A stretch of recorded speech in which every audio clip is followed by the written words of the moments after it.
Thank you everyone for your patience. Welcome officially to the class of 2022. My name is Steve Plank. My name is Steve Plank, and it is my distinct honor and privilege to serve Middleton High School as the principal. It's an amazing school. We're going to talk quite a bit this evening about what the final or initial piece of the transition is for your kids as they make their way into this environment. And I was just kind of out in the foyer area, and the intensity and excitement around the students is I think much greater than it is maybe in this room right now. They're already in the gym and broken up into some advisories and having, I think, a pretty good time. And for the next hour, that's kind of the goal, is for your students to get to feel comfortable in this space, in the building, and with their peers from either their current school or another school in the district or beyond. And for you as our parents and families and guardians to also feel more comfortable and more at ease. This is an evening that is an icebreaker. It's an evening for us to build comfort, and certainly for you to put a face to the names of a lot of folks who are here to support your kids. We recognize that there are a lot of people that you'll meet tonight. Don't expect that you'll remember everyone, and yet want you to have at least a broad idea of the folks that we have here to support the educational process.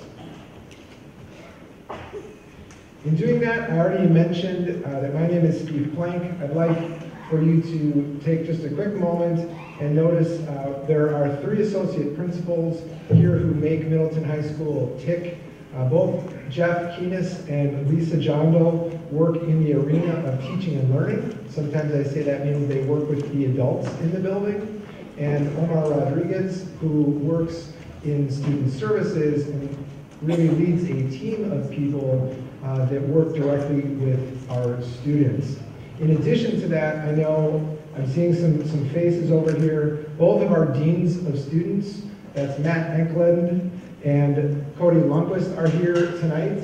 Our athletic director, Bob Jors, he's here tonight as well. We also have the person who is our coordinator, director of students with disabilities, that's Pat Gadar. He is our specialist in the area of students with disabilities. We have Rachel Weimer with us, and Rachel works with students who might need extra time and support in terms of interventions. She also works with our advanced learners and assessment. In addition to that, we have a whole host of instructional leaders who you're going to meet a little bit later. We're actually going to take all of those postcards that you have. As you write questions on them throughout the program, we'll collect them and then have our experts from all of the different departments kind of line the front of the stage. We're going to try to answer as many of those questions as we can. What we understand and have learned is that if you have a question, probably there are a number of people around you who have that same question. So you're going to meet them as well. In addition, throughout the course of the evening, we have our nurse, our psychologists, our social workers, our counselors, all here in the building who will be able to answer just about any question you could imagine. And so throughout the course of the night, you're going to see a lot of different faces and names, and that's part of our goal in terms of familiarity as we go through the evening. Having said that, this is an opportunity where I might say, just breathe.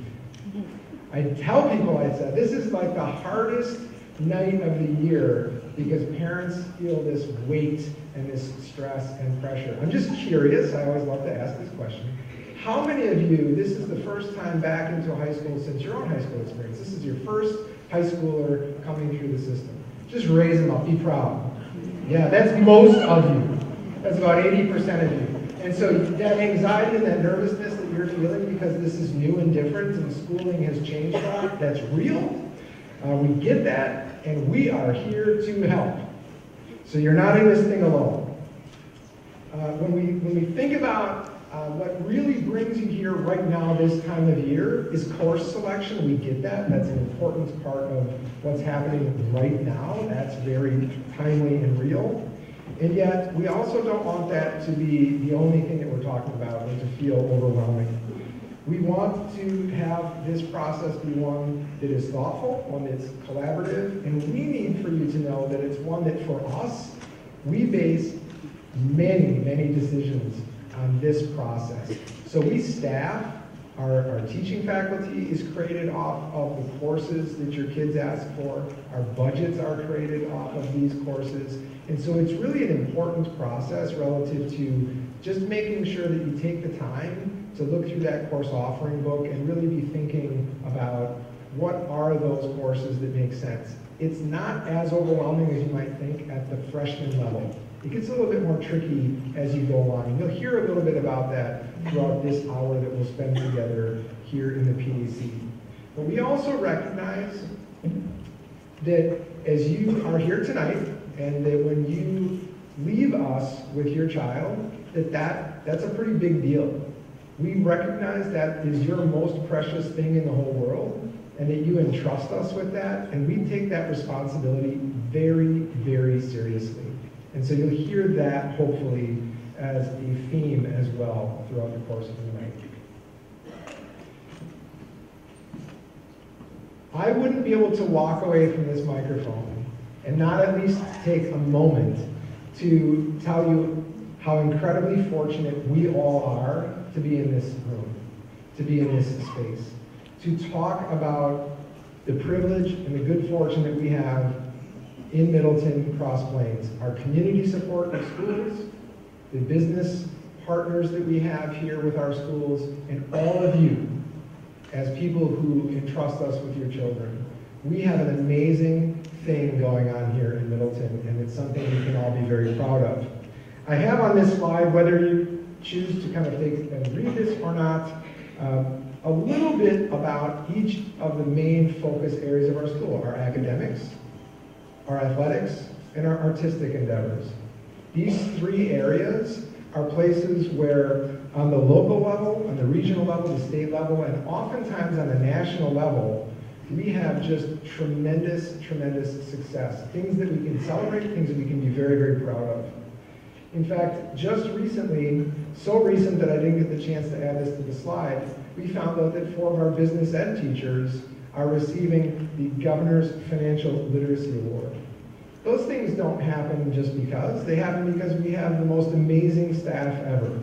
People who are hardworking and willing to do whatever it takes to help our kids get over whatever line or whatever hurdle might be in front of them. And so it's really something that makes us very, very proud. When we think about things like how we perform on a report card or our ACT scores, those are great. We're also really proud when an organization like Niche ranks us as the #1 school in the state, partly because that's based on feedback from you. And so we really do appreciate all of those partnerships that we've engaged with over the years with our families and with our community. I think about our artistic successes, and then I just even think about this room that we're in. Pretty amazing. I also know that this past summer I had the lovely privilege of hearing our choir perform at the Capitol on Concerts on the Square in front of a record-breaking crowd of almost 40,000 people. Again, those types of opportunities and experiences don't just happen.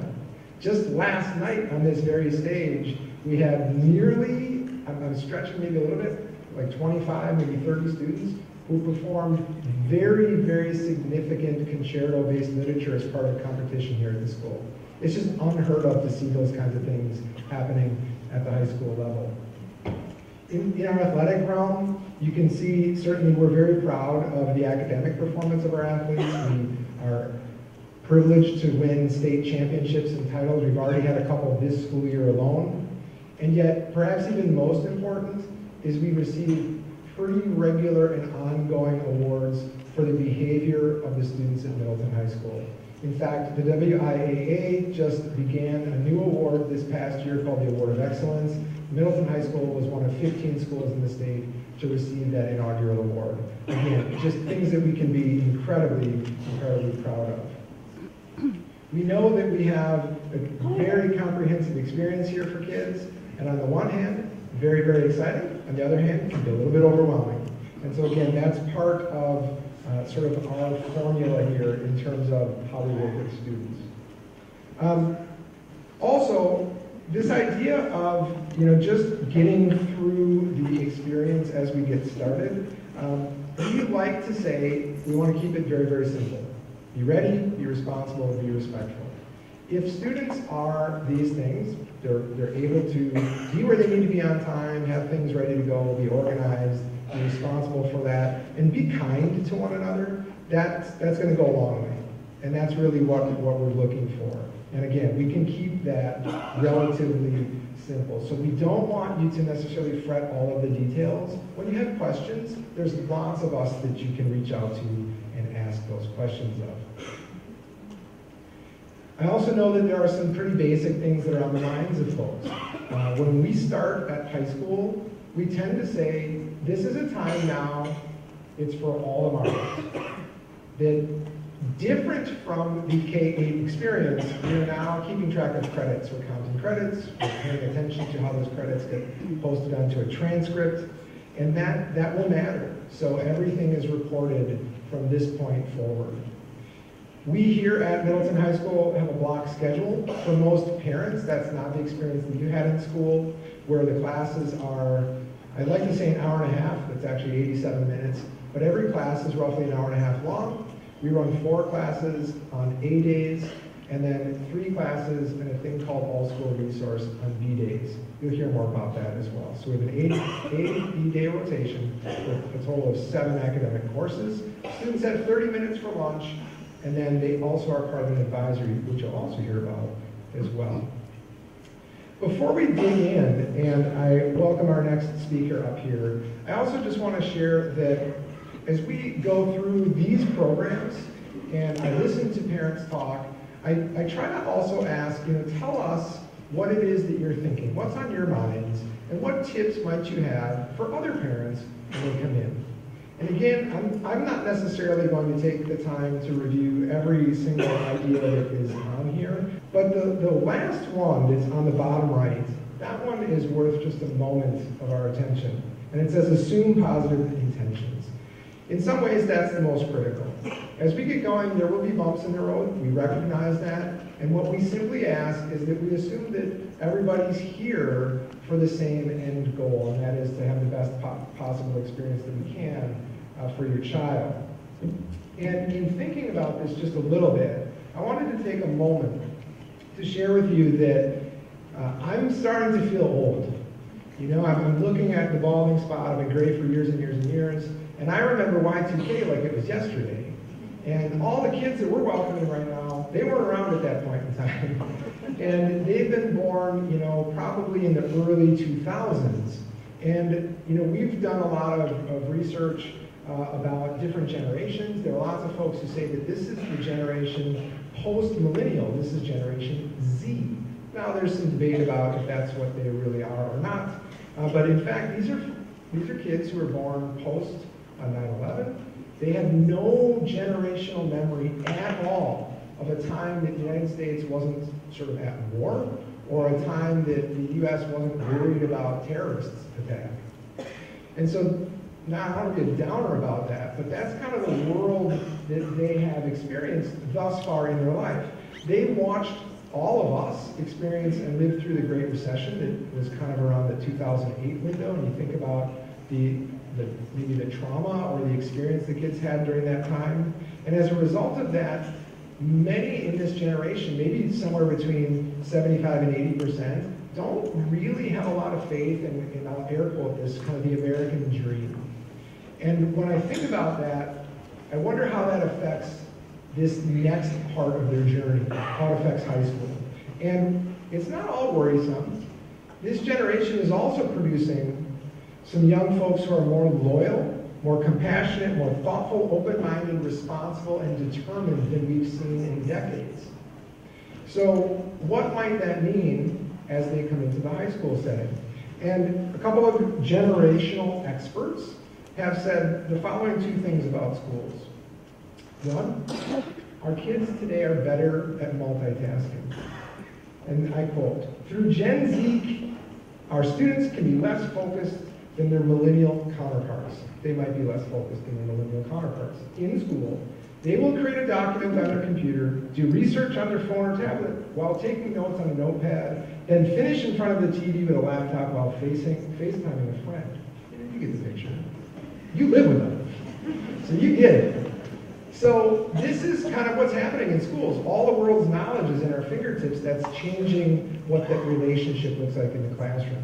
And one more, that our Gen Z will be filled with early starters. And this is what they mean.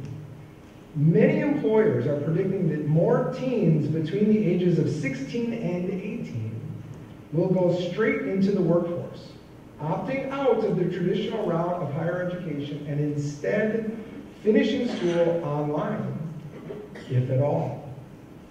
Would you make a major investment, possibly leading to years of debt to come, knowing there are new, more affordable, not to mention perhaps more convenient, online alternatives popping up every day? Gen Z knows the true value of independence, and knowledge is no exception here. If Gen Zers know that they are capable of learning something themselves, or through a more efficient, not traditional route, you can bet they'll take that opportunity. And again, I think that this is an exciting time for us. We embrace what Gen Z sort of brings to us, and we see that happening every day. It's changing our practice and our craft each and every day as well. And so we are excited that you are here to join us in that endeavor. And we really do look forward to what comes in the coming rest of this evening, the coming months, and as we start with the class of 2022. At this time, I'd like to welcome our Associate Principal of Student Services, Omar Rodriguez, who's going to take us into the next phase of the presentation. Thank you for being here.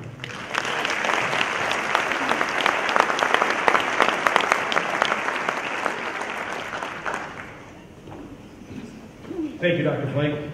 Good evening. My name is Omar Rodriguez, your Associate Principal of Student Services, and thank you for being here tonight. Buenas noches. Mi nombre es Omar Rodriguez, subdirector de Servicios Estudiantiles en la Preparatoria de Middleton. Gracias por su tiempo hoy. 2 years ago, my family and I made a calculated decision to relocate to the Middleton area. We decided to blend our personal and professional lives, and looking back at that decision, we would not have it any other way. Both of my children attend Middleton-Cross Plains area schools. My personal investment and increased sense of urgency that I associate with my work is attributed to the fact that my kids will one day walk the halls of Middleton High School. I am fully invested in our students, our school, our district, and surrounding community.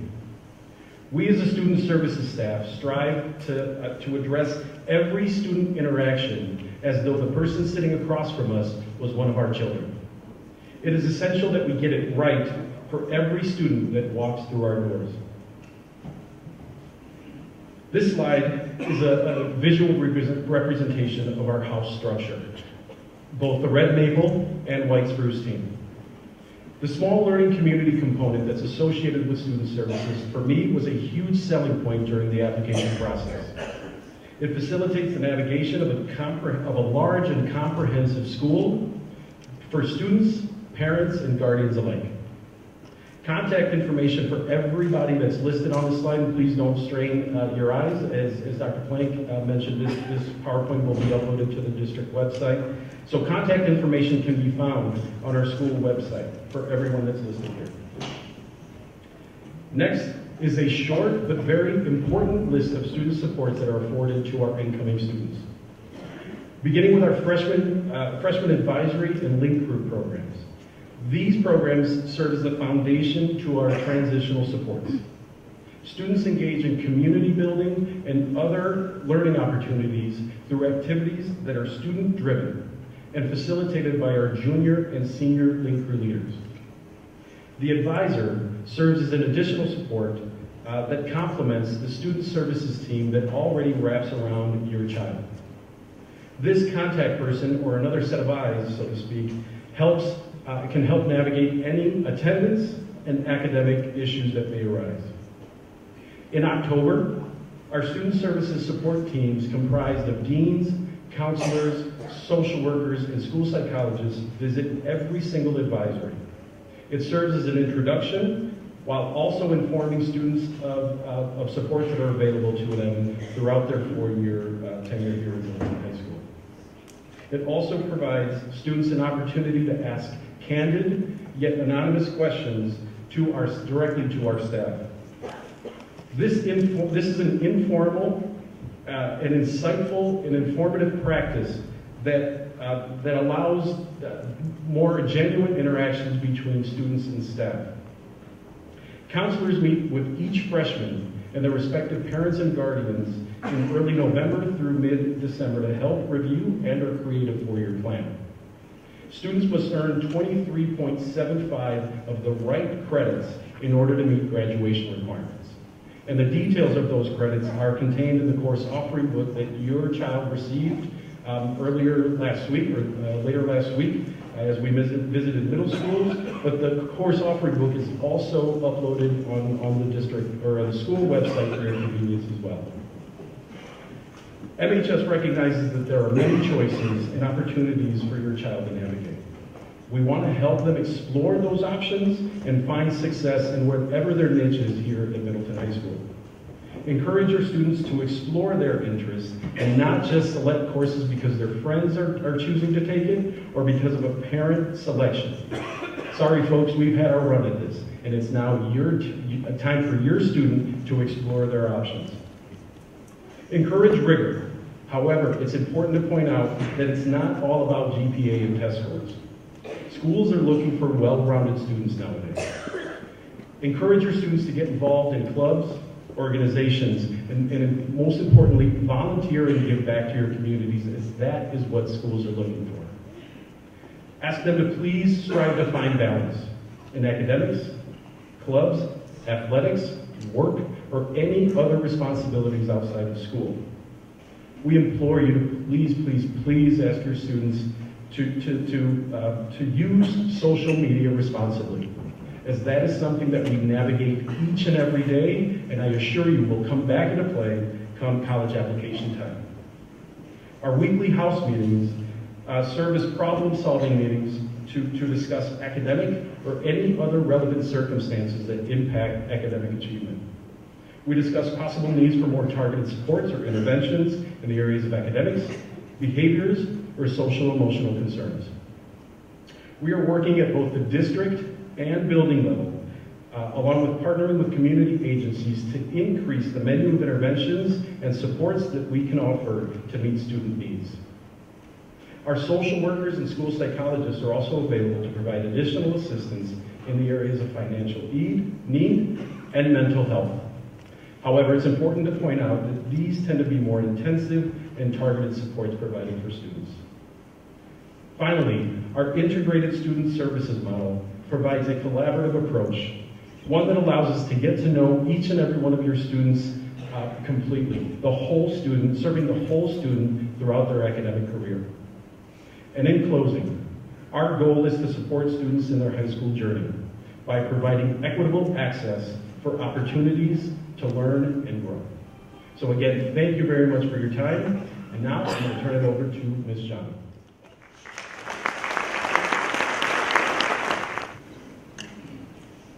Welcome, families. My name is Lisa Jondo. I am one of the associate principals for teaching and learning. And good evening, I'm Jeff Keenis. I'm the other associate principal for teaching and learning. So between Jeff and I, we split the academic departments.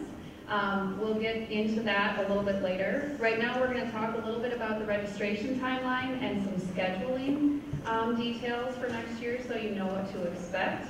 I also want to mention that we did send registration materials to private schools, but if you didn't receive them, they will be available in the varsity gym after this presentation, and those materials can be turned into Darcy Middleton in student services at any point within the next week. So the registration timeline that we are currently living, the Canvas portal is open currently and will be so for the next week. So that will close on January 17th. On that day, students should return their signed green course selection sheets to their appropriate middle school staff contact person, and they will be sent over to the high school altogether. Okay, so I'm going to talk briefly about just what a schedule will look like for many of the freshmen that will be joining us next year. Please note that on the schedule you see on the screen there is an order. That's not necessarily the order that your students will have these classes, but most every freshman will have a math class, a science class, a social studies class, and then also an English class, as well as PE and health. That takes up 5 of the 7 slots. If your student happens to be also taking a language, that leaves us with 1 elective, which is either 1 full year course or 2 semester courses. So the nice thing is that there's not a lot of choices to stress out about. The sad thing is that there's not a lot of options for you to stress out about. So that's how it goes. Please note though that as your student works their way through high school, well, starting their sophomore year and on through their junior and senior, there will be lots of opportunities to explore the vast array of electives that we do have. Within each of our core areas, there are also honors options for students. They are oftentimes embedded within the courses themselves.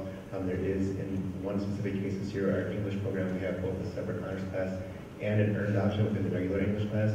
If you have more questions about the honors program and what we might have available in those courses, please feel free to contact those instructional leaders in those departments with any questions you might have. But we do have a variety of options there in the fine arts, technology, business, and other areas in our building that your students will either have an option to pursue with the 1 elective options they do have this year or in the future. There are a couple of areas that we kind of talk to in holistic terms. One of them is CTE, the other one is fine arts. You'll hear those terms probably throughout the course of the 4 years your student is here at Middleton High School. Our CTE department consists of our business, our family consumer sciences, our information technology, all of our health sciences and occupations, and also our engineering and technology tech ed areas. Those options continue to increase as the years move on and as the world continues to change. And so the things we have now are, in many cases, far from what we saw when I was in high school, and yet still some of those options are there as well. Our fine arts here at Middleton High School consists of our art department, our music department, which is band, choral, and orchestra, and also our theater department and those programs.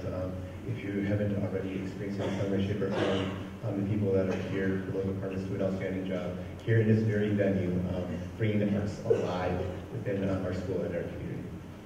So at this point, I think we are done, and we will turn the program over to Mr. Adams, advisory. Thank you. Good evening, everyone. So, advisory program, we touched on it a little bit earlier. Mr. Rodriguez spoke about it, so I'm just going to give you a few plugs on it and let you know what your students are going to see when they come into high school here next year. So, yeah, my name is Jason Adams. I actually serve as a fine ed and health teacher here, and my other role is advisory coordinator. So I'll oversee everything that's going on in advisory grades 9 through 12 with the work of our advisory curriculum committee as well. So if you look up there on the screen, you'll see that the main targets of advisory are going to be the personalization, academic success, and collaboration. So what you're going to see is in their schedule, they'll have an advisory. So one staff member or teacher will be placed with your student. And that group of students could range anywhere from 15, 18, 19 students, maybe 20.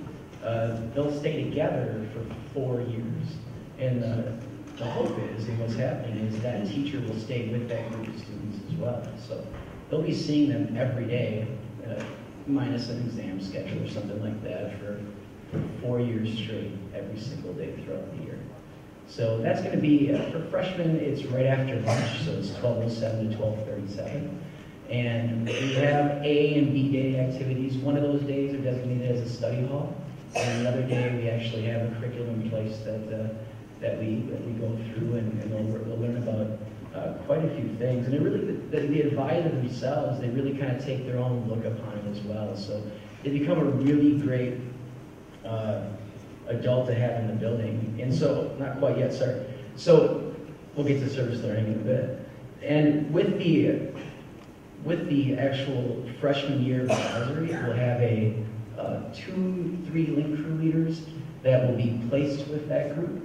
And that group, those link crew leaders will actually just engage with them throughout the entirety of their freshman year and be someone in the building that's not an adult, be a student in the building that they can go to for help and aid in any way, shape, or form. So it's a fantastic program. And you know, one piece of information that's out there is that research shows that freshman year is the most important year of a student's high school career. And you know, I look back in my high school career and can definitely say that that was the truth. It really sets some of those good habits that we're looking for, and it's a really exciting time for the freshmen. And advisory is a very safe place for them to go to as well, every single day, and they'll get to know those students very, very well throughout the 4 years. Now, going into the second piece here is I actually also serve as kind of a dual role with Karen Stadola as a service learning coordinator. She has a part that she works with, and then what I'm working to do is I'm working to really get the service learning opportunity into the advisory program. And so at their freshman year, throughout their advisory program, they'll have the opportunity to earn about 10 hours out of the 40 that they'll need to graduate. And so when it's built into the curriculum in there and the opportunities are there, that makes it a lot easier. Now there's options outside of school to do that on our website, which the advisor will really discuss in full, where they can go on and fill out a sheet, and that sheet is kind of given to us through a Google form. But in advisory, they're going to be able to really focus in on getting those service learning hours as well. And then they'll have those opportunities in advisory as well, their sophomore, junior, and senior year. So by the time they graduate high school, 40 hours will be complete.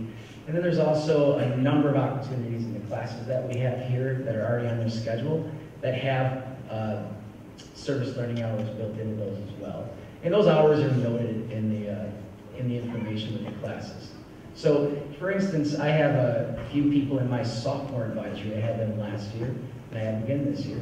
I have a student that had like 76 hours of service learning because they put in a lot of work through the advisory, plus they really received a lot of hours in the classes that they were taking.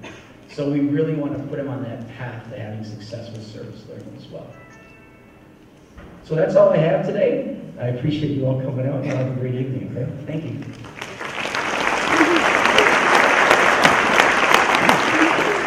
Hello, I'm Rachel Weimer. My official title is Coordinator of Intervention and Assessment. Mostly, I think I'm standing up here in front of you tonight so you can see my face. And if you have questions about either interventions or honors programming, I'll be available with many of the other staff members in the field house after the presentation tonight.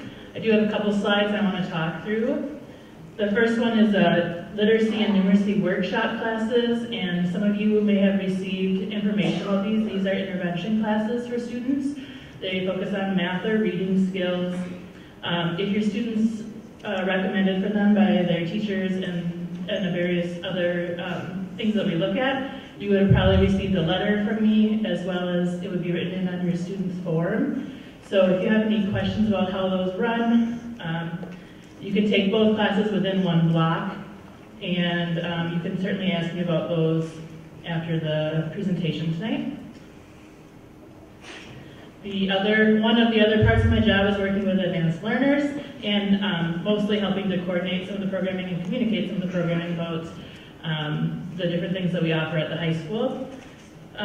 One thing I want to stress when talking about looking at honors programming or advanced learning opportunities is to really emphasize that a student, it's not just limited to academics. So it may not just be math or reading that a student excels at, but to encourage students to explore their interests and pursue capstone or sort of higher level courses in arts or technology, engineering, business, whatever their interest is. And then also to think about the opportunities that are available through our extracurriculars for leadership. I think those are all things that are talents that our students possess, and I would encourage you to, when you're talking with your students, to consider all of those options when thinking about kind of a well-rounded high school experience. Like Jeff said earlier, we do have honors options in all of our core freshman classes, and the instructional leaders will be available to provide more insight on those. I also have some information that I could provide to you in the field house. And I think I'm passing to someone. Oh, back to Steve.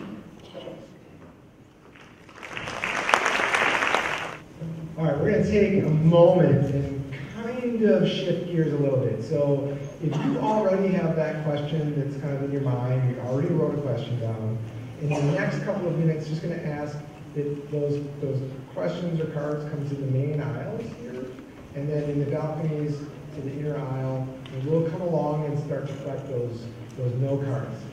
While you're doing that, I also want to just mention the information that's on this slide. The goal of this piece of the presentation is to make mention that we are, as Middleton High School, we are one of 3 high school opportunities that exist in Middleton-Cross Plains area schools. And I think sometimes because we're a large school, people think that Middleton High School is the high school in the school district. And I just want to make mention that we are partners with Clark Street Community School, which is a project-based school, and we are also partners with our eSchool, which is an online eSchool program. And so if you are interested in either of these programs, their principal is Jill Gertner. She's the principal of both Clark Street and the eSchool. And Jill is here this evening and will be in the field house after the program. If you're curious about Clark Street or the eSchool, we certainly welcome the questions about the program and about how you could potentially get involved if that's something that you're interested in. So we want to talk about that. In essence, Clark Street is a charter, it's part of our school district, and it's a laboratory. It's a place where there's a lot of amazing things being experienced. We do a lot of research, a lot of innovation, find out that some things work fabulously and other things maybe not so much. And yet at the end of the day, the things that work really great with a very small population, we know that we can bring some of those elements of what's going on there and what's learned there into our whole-scale environment here at the Comprehensive High School. So just a consideration, both Clark Street and the eSchool. I also want to mention, as now they're kind of looking through no cards, hopefully, at least most of you, if not all of you, have access to the internet on a regular basis and can utilize and leverage the information that is housed on our website. This is a portal that is just filled with information, probably, frankly, more information than you'd want. But a few things that are there that you might be interested in right now are the fact that the course offering book is available there, as Jeff indicated. It's in digital format. It's always going to be the most accurate, and you can go there and just have access to that, even if you can't locate the hard copy that you got. And so the course offering book is always available there, and the minute that the next updated version is there, that goes live. We will also have now video links about the registration process, and our counselors and our student services team filmed, just kind of talking through, like, hey, who are the people that you need to know, connecting face with names, what are the dates, deadlines, processes. So maybe anything that's been said at the middle schools, anything that's been said here tonight, it's hard to take this all in and we recognize that, and so we want to go to a place where you can rewatch or re-listen. Then that website's in place. All of the information is uploaded there. We also have just some FAQ, kind of frequently asked questions that we've gotten from parents in the past that we've put in there as answers. We might get one tonight that we recognize we're not doing a good job of answering, and so we'll put that in there as well. And in addition to that, the contact information of all the people that you've heard from so far, of other people who you're yet to hear from tonight, it's all there as well. And so we just kind of want to remind you that those resources are available to you always on the website. As we shift to the questions piece, I'm going to invite our instructional leaders to kind of line the front of the stage. We'll introduce them so you know who you're talking to and who's maybe answering questions. And then we're going to start getting the questions to them. So just so that you know, I think sometimes we risk saying things and it's part of our verbiage that makes no sense to you. And so when you're scratching your head, that's a good sign that you don't know what we're talking about, which is on us. When I heard Jason say, we have link leaders, and we're really excited about all of our link leaders that are here tonight, you probably don't know that those are juniors and seniors who apply to be in the position of a link leader, which is a mentor, essentially, to a freshman. And so that's how the program is designed. I've also talked about our instructional leaders now a few times and not really explained that essentially these are our lead teachers in all of our departments. And so the first person who's standing here who's got the mic who's going to introduce herself is Erin Humlin. She works in our mathematics department. And so Erin teaches math here at Middleton High School, but has a slightly reduced caseload of math classes so that she can also serve as sort of the expert in mathematics here at the school. That might mean coaching some other teachers, that might mean having conversations, kind of bridging the gap between just sort of what's going on in math when there's a really specific, detailed question about mathematics. And so that's how all of these folks are in those roles. And so I'm going to ask that Erin introduce herself and kind of maybe pass the mic down just do one quick round of introductions. Well, I already got a great introduction there, but my name is Erin Humlin. I'm the instructional leader in the math department. Hi, I'm Nikki Morehouse. I'm the special ed instructional leader. Good evening, my name is Sherry Hellenbrand. I am the instructional leader for CTE. That includes business, marketing, information technology, family consumer science, engineering, health sciences. I'm Steve Kerr. I am the instructional leader for Fine Arts, which is art, music, and theater. I'm Chris Cody. I am the instructional leader for English. I am Ann Gravel. I am the instructional leader for physical education and health. Hi everyone, I'm Jada Callahan, instructional leader for social studies.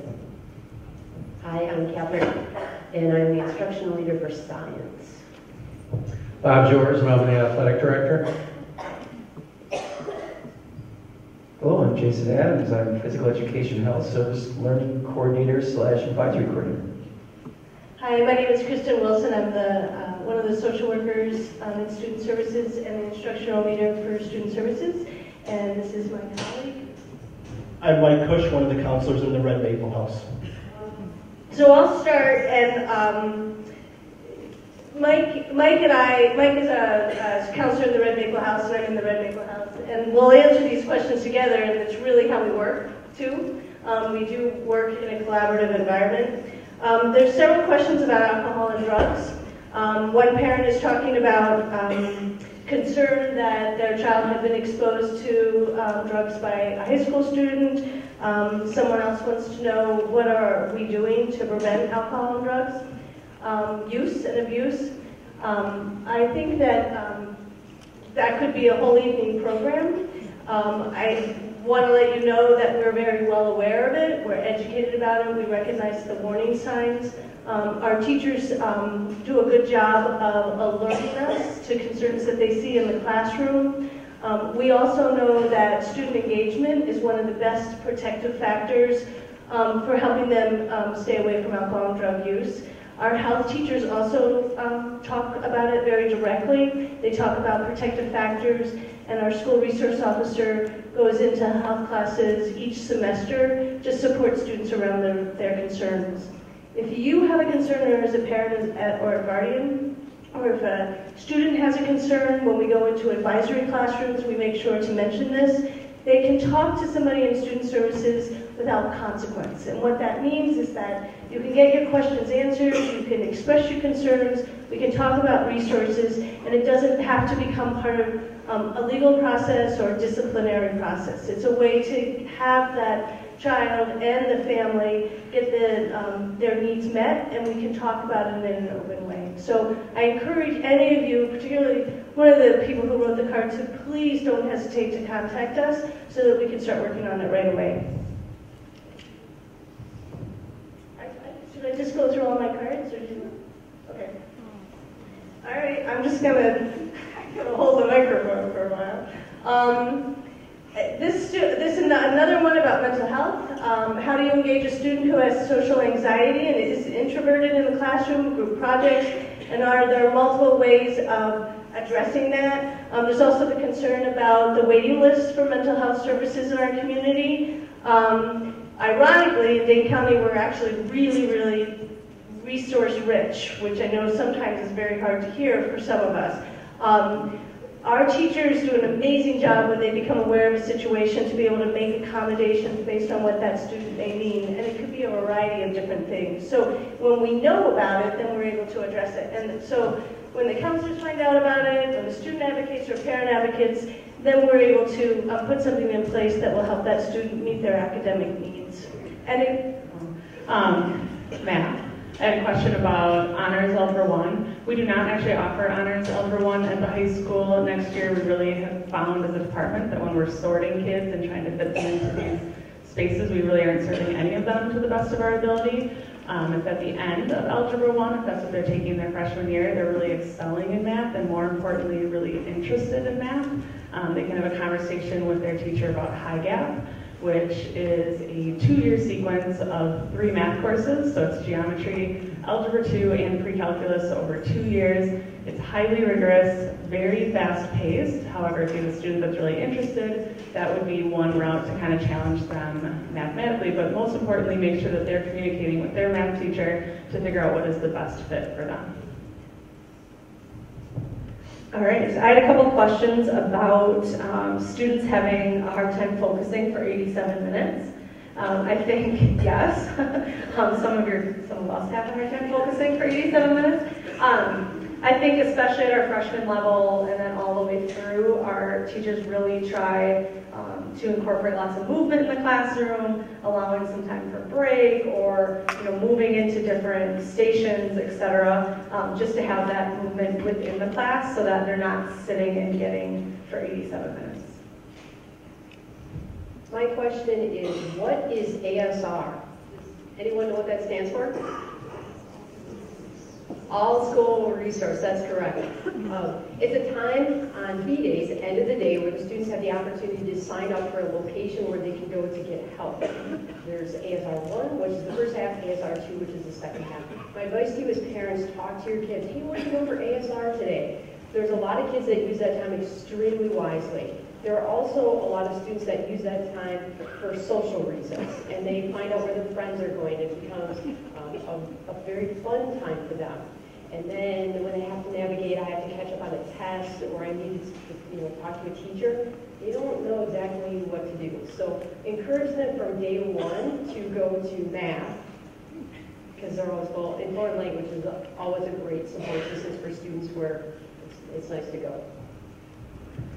I have a question here about what we call doubling. In music, can you take more than one band or orchestra or choir at the same time? And for 9th graders, the answer is yes. You can take more than one at the same time. They meet all at the same during the same period, so you can take band and orchestra at the same time if you'd like to. To do that, you need to just put that on the schedule and put both what band/orchestra or whatever the combination of the two is you'd like to do, and that will get read by the folks and they'll put it into your schedule. I have some questions that ask the difference between embedded and earned honors, and also how do we ensure racial and economic diversity in any separate honor classes. And to be truthful, I'm going to answer this partially from my parents' head, because I have a sophomore, I have a 7th grader, and so a couple different perspectives on this. Earned and embedded is when you're in the classroom, and about 2 to 3 weeks in, you're going to find out an option of how to earn honors. Only English next year, and for the final year, we'll have a separate honors class. The difference between embedded and earned is partially that we're English teachers, and we studied all the embedded honors and said, I think we could do something a little bit different. In next year's iteration of English honors, it's called earned because it has to put together a portfolio of learning strengths and strategies and problem solving and reflection. And that's a slightly different approach. Every different discipline figures out their priorities and what skills, what abilities, what they really want to go for, and students figure it out inside the class and then move forward. The question about economic and racial diversity is a good one. Research has said that when we have separate classes, we serve no one. And by that, nobody's test scores go up compared to when we move people around. I don't believe we have met all our obligations in having all students feel welcome in all of our classes, but we're on the right track. Just this morning, we were talking about it at the instructional leader table, and we are keeping our eyes on having all students get more rigorous. I don't have a question, but I'm going to give you some information. As 9th grade students, your children will take 1 semester of physical education and 1 semester of health. And it doesn't matter which one comes first or which one comes second. But they will not be, they will not do both in the same semester. I'm try to do this without coffee. All right, what kind of civics do you teach? Again, I'm in the social studies department. So the freshmen will take modern world history. That starts with the Renaissance, Enlightenment period, and goes through the start of the Cold War, end of World War II, start of the Cold War. And then when they get to their sophomore year, that's called contemporary U.S. history, or we call it CUSH. And that will pick up from their freshman year and take us through present day, in theory, if we get that far. But that's our goal, is to get them through their history. I have a question that says, how does a freshman prepare to get to take AP classes for college?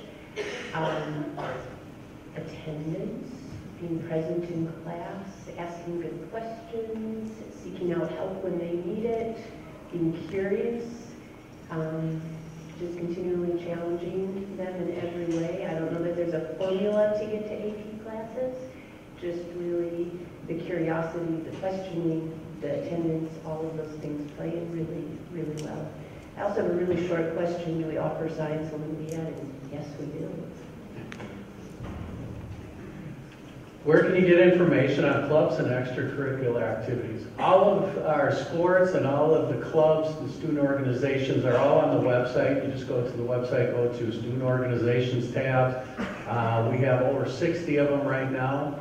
We have 28 different sports and 86 different teams.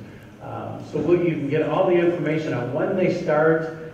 We have a fall season, a winter season, spring season for athletics. A lot of our student organizations will start shortly after the school starts, and you can get information that way as well. May 31st, we'll have another freshman orientation just for incoming freshmen that are looking to go out for sports. And you'll get a lot of information then. And then as the school year comes around again in later August, we'll have an organization time where student organizations come in with little booths and give you information on that. So, and you can always call me, I'll help you out. The other question I have is, what is the true time frame for baseball? All year. For freshmen, they'll start the middle of March, and they'll go till probably the 3rd week in May. And they always practice after schools, except in early part of the season because of the weather. We practice on a rotating schedule with the other spring sports in the field house. So that information will get out to you too. For spring sports, usually a month before the sport starts, we'll have an organizational meeting as well. So, thank you. Hey there, I have a few questions here.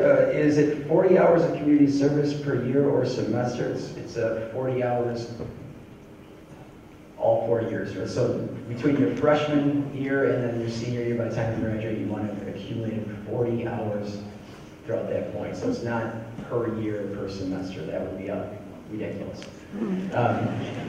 And also, different ranges. It might not be just community service. I had a couple of people who created like a user-friendly map of the school for incoming freshmen. Last year they did that, so they kind of created it, computer generated it. It was kind of neat. So it could be so many different options out there. Also, how can you check up on how many service learning hours your child has? Is that an infinite campus? Yes, so our advisory, teachers that have service learning hours built into it and advisory teachers that do service learning in the advisory, at the end of each semester will go ahead and upload the amount of hours that are on there. And then anything, and this goes into the next question, where can I find that form to put in hours that we're going to be doing outside of school? If I'm not mistaken, it will be on, like, in the high school website, under students, and there'll be advisory on there, and that's going to give you a real nice breakdown of your service learning. So you have to kind of go through a couple little tabs on there. But that's going to be a really great thing to talk about. It brings up one thing, that your advisor for your student's advisor for next year will be communicating with you maybe up in kind of the early August to mid-August timeframe, and setting up an opportunity to come in with you and your child to come in and meet with them, to talk about what their high school is going to look like, maybe even walk you around a little bit. And that might even be right when the school year starts, and we'll do something like that. So all those questions as well can come up with that at that point. And that's all I have. Okay, I have a couple more questions about honors. First of all, honors is open to any student, whether they're taking the earned or embedded honors. Any student has that choice. Whether they sign up for the separate honors English, any student can sign up for that. There's no prerequisites or teacher recommendation required. A second question I got was, what is a capstone class? I think I might have mentioned that in reference to like sort of a senior level, like sort of topping out, like taking 4 years of art or the equivalent of 4 years of art and getting to like a senior level art portfolio class or something like that. So it's just really taking advantage of the curriculum that's offered and kind of digging in deep in all the subjects. So that would be something that you'd be looking for in junior, senior year. The other question I got was about interventions, and specifically a class we used to have called Destinations, and that did go away. We haven't offered it for several years, but we do have a number of interventions available to students, including something that's available to all students in our advisory. And part of our Destinations class was a small group, somebody kind of looking out for you, helping you organize your day, and that's what our advisory program hopefully is for all of your students. And in addition to that, we have a number of other things that we might suggest or that we'd encourage students to take advantage of, like our all-school resource, like our after-hour program, that's a homework help club after school, and just a number of other resources that are available. Yeah, if we bring it back, I think Mr. Cush has one, and then Mr. Keenis has one. We've got time for just those couple. And if we didn't get to your specific question, we'll tell you that will be available here after the program as well. Okay, well, the top question that I have here is about schedule changes. So what if a student wants to change courses after the course selection period closes? When your student picks up their schedule in August, we will have schedule change forms available. So that would be the first opportunity. The second opportunity is that we have become more flexible with schedule changes within the first 10 days of the school year. Again, I want to reinforce what Dr. Plank said earlier about your students' course selections driving our master schedule. So to reinforce that concept that it's very important to be intentional with course selections. Where we do have some flexibility and we do have a schedule change process, it becomes more challenging once that master schedule is created. But there is flexibility in that third week in August and also within the first 10 days of the school year. All right, and I am standing in for our world languages ILC. Randy sends his regrets for not being able to be here tonight. He had a prior engagement back despite his best efforts to reschedule, just didn't work out. So I'll take a couple of quick questions there. First, what is the requirement for language courses? i.e., if a college requires 2 years of a language, does that need to be 2 years in high school, or is it a level 2? And the answer to that question is level 2. So anytime you're looking at requirements, it's by level, not by the number of years they actually are taking in high school when it comes to our languages. And secondly, do students just study the language in world languages, or do they talk about culture? And the answer to that question is they definitely talk about culture. Culture is one of the 5 C's in world languages, and so any language that we teach, Spanish, French, German, or Mandarin, an extensive amount of time is spent exploring the culture. And in fact, it is one of the main reasons that we teach world language here in the high school. And that's all I have. Thank you. I want to have us give this group a round of applause just for their expert.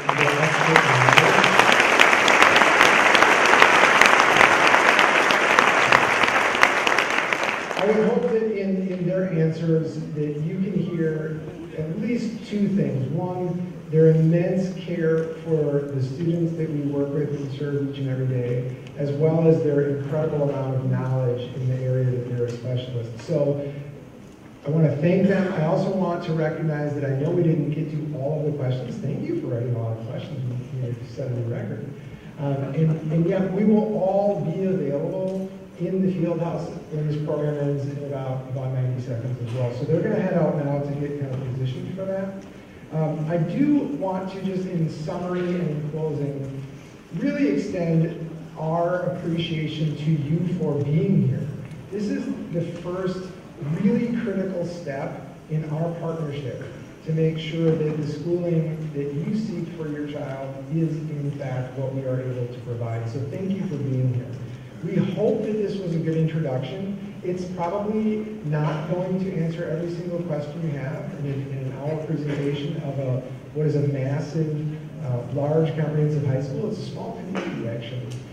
But having said that, we do hope that we are able to answer some questions, introduce you to some concepts, and to have you meet the very people who you're entrusted to work with your kids each and every day. And so thank you again. Know that your students are going to be headed back to that concourse field house area, which is to the right when you leave the PAC. Hopefully they have had a good time and will be excited to share their experience with you. And again, we will all be here, as well as our counselors and nurse and a number of other folks who you didn't have in tonight, should you have questions for them. Thank you again for being here, and we'll look forward to seeing you here in the class of 2022.